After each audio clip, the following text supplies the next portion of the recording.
Buenas noches. Buenas noches. Welcome to Caught us in bed. the Monteverde Cloud Forest, which is where we are now. We were thinking about making the video outside, but you might be able to hear the rain.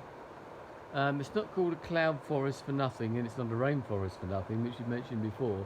And one thing we were going to mention anyway is that Costa Rica is an amazing experience, an amazing country in lots of ways. We've only seen part of it. There's plenty more to go to, but it's not the place to come to for a sunshine holiday particularly. But I think this is brilliant.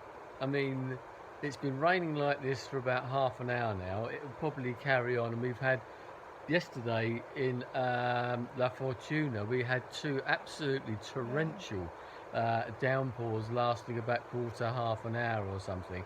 But that's just the way that things are here. And when it's not cold rain, is it? It's no, quite warm rain, no. So you don't feel kind of miserable with it like No. you do in the UK.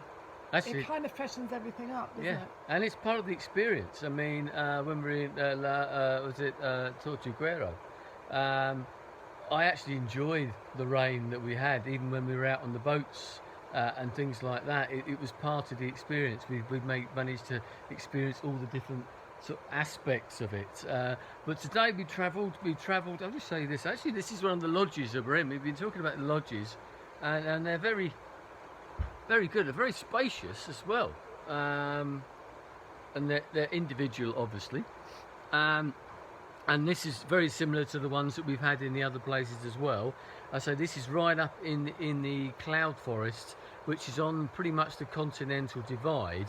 So you come up to this point, and you can, from one side you've got the Pacific coast, and the other side you've got the Caribbean coast. And actually on our way here, and it took about 4 hours. Yeah, 4 hours. Climbing. The last 40 kilometres were on A fairly well unmade dirt road. track. Yeah. Really? So Yeah. Because we I mean, are way out. and on the in way sticks. we're up such height you could actually see Nicaragua from where we were, and some of the volcanoes that are in Nicaragua. So and also, I mean, this place Monteverde was unknown in some ways, and it was discovered, in inverted commas, by an American who came here in the 1950s, who wanted to escape the Korean War and wanted to escape civilization, basically.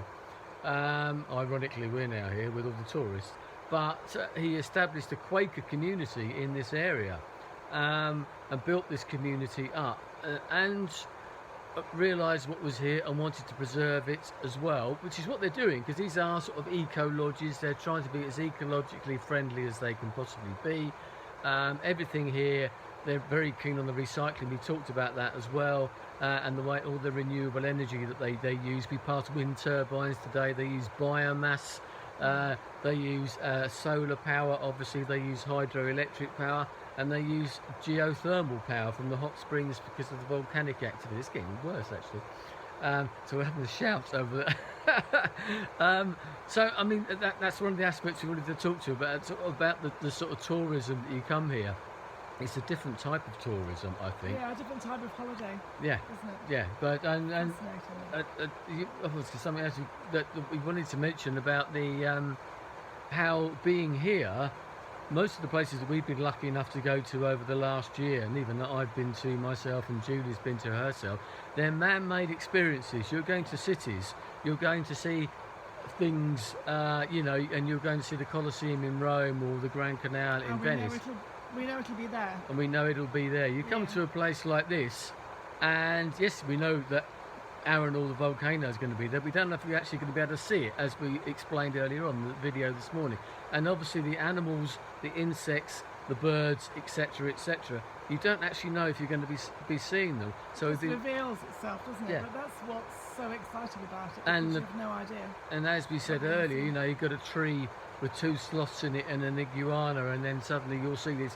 After we did our video earlier, we were just wandering down, saw these people around a little stream that ran through the lodge, through the gardens of the lodge, and then these tiny little frogs. They're called blue jean frogs, and they are literally the size of your fingernail. They're about an inch long, and tiny little things. One of the things, once again, that you see pictures of, and it's called a blue jean frog. It's bright red, but from the waist down, it's blue.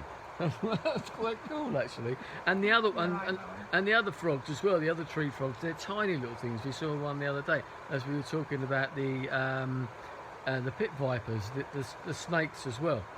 So tomorrow, actually, we've just been on a coffee tour. That's what I was going to talk about. That's what you were going to talk about. Yeah, that was really, really interesting. And it was a coffee, chocolate, and sugar cane.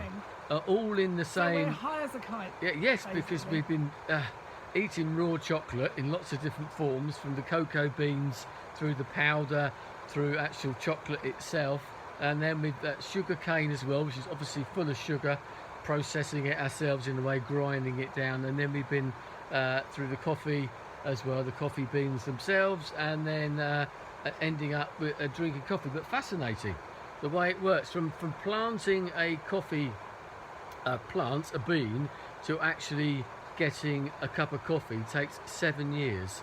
But even when they pick the beans themselves off of the plants, it's still a year and a half before it ends up in your coffee cup.